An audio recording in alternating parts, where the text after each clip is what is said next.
శ్రీ మహాగణపతే నమః, శ్రీ సరస్వత్యే నమః, శ్రీపాదవల్లభ నరసింహ సరస్వతి, శ్రీ గురు దత్తాత్రేయాయ నమః.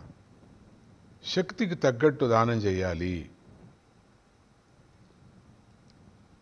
ధనవంతుడు తన శక్తి తగ్గట్టు దానం చేయాలి. పేదవాడు కూడా తన శక్తి తగ్గట్టు దానం చేయాలి. అప్పుడే ఫలం దక్కుతుంది. చాలామంది శక్తి మీరి దానం చేయకూడదు కూడా, అది కూడా తప్పే అయిపోతుంది. శక్తి ఎంతలో ఉన్నదో నీకు చూసుకొని దానం చేయమన్నారు. ఒకడికి ₹1 మాత్రమే హుండీలో వేసి అటువంటి శక్తి వాడికి ఉందనుకుందాం. వాడు ₹1 హుండీలో వేశాడు. లక్షాధికారికి ₹100 వేసే శక్తి ఉంది. కానీ వాడు ₹1 వేస్తే దానికి తగ్గట్టుగానే ఫలితం కూడా వస్తుంది. ఒక కథ ద్వారా ఈ విషయాన్ని మనం అర్థం చేసుకుందాం.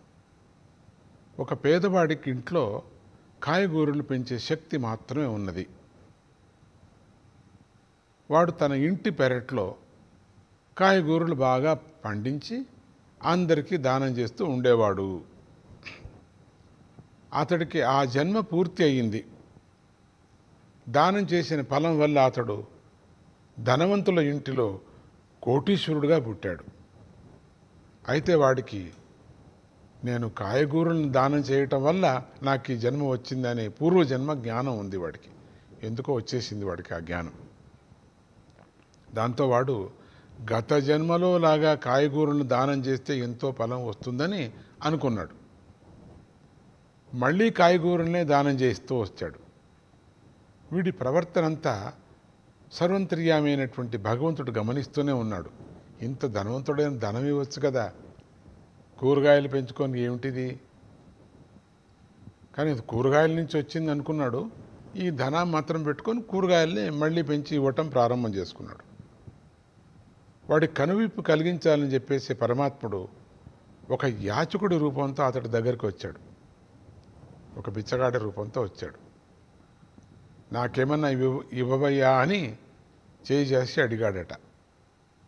ఇదిగో కాయగూరలు చక్కగా వండుకొని తిను అని వాడి చేతిలో పెట్టిపోయాడు.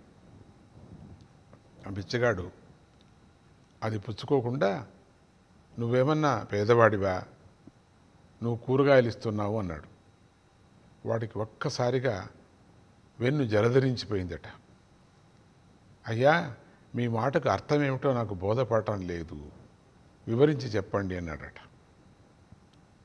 అప్పుడు ఆ బిచ్చగాడు యాచకుడు, నాకు బాగా జ్యోతిష్యం తెలుసు, నువ్వు నీ గత జన్మలో ప్రతిఫలాపేక్ష ఆశించుకోకుండా కూరగాయలు దానం చేశావు, నిజం కదా అన్నాడు. వాడు అవును, నేను అట్లనే చేశాను అన్నాడట. అది ఉత్తమమైనటువంటి దానము. మరి ఈ జన్మలో నీ స్థితి మారిపోయింది కదా, ఆ దానం చేశావు కాబట్టి నీ స్థితి మారింది. మారిన దానికి సరిగా నువ్వు చేయాల. కానీ నువ్వు ఇచ్చే దానం ఎటువంటిది? నువ్వు దానం మాత్రం మారలేదు. ఇది ఎందుకు అన్నాడు. నువ్వు ఇచ్చే దానం మాత్రం మారలేదు. నువ్వేదో ధనవంతుడుగా కాయగూరలు ఇచ్చావు కాబట్టి ధనవంతుడిగా మారిపోయావు నువ్వు. కానీ ఇప్పుడు నీ దగ్గర ఉండేటువంటి ధనాన్ని ఇవ్వకోకుండా కూరగాయలు వేస్తున్నావు. నీ భావన మారలేదు నీకు అన్నాడు. అప్పుడు వాడికి తను చేస్తున్నటువంటి తప్పేమిటో బాగా అర్థమైందట. మౌనం వహించాడు. మళ్ళీ యాచకుడి రూపంలో ఉన్నటువంటి భగవంతుడే మాట్లాడుతూ, నాయనా, ఇప్పుడు నువ్వు స్వల్పమైన దానంతో అనంతమైన ఫలాన్ని పొందాలని చెప్పేసి నువ్వు ఆశిస్తున్నావు కదా, అది తప్పు. అలా దానం చేయటం వల్ల నీకు ఎటువంటి ఫలము రాదు. నీ శక్తి తగ్గట్టుగా ఫలం రావాలంటే నువ్వు ఆలయాలు కట్టించాలి. ఈ ధనంతో విద్యాలయాలు నిర్మించాలి. నీకు ధనవంతుడు కదా, వైద్యాలయాలు కూడా ఏర్పాటు చేయాలి, గ్రంథాలయాలు కూడా ఏర్పాటు చేయాలి. అప్పుడే నువ్వు చేసినటువంటి దానానికి తగిన ఫలం తగ్గుతుంది.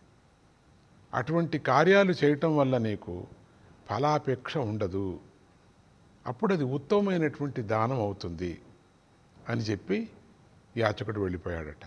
వాడికి జ్ఞానోదయమై తన శక్తి తగ్గట్టుగా దానం చేసి తరించాడు అని చెప్తున్నారు.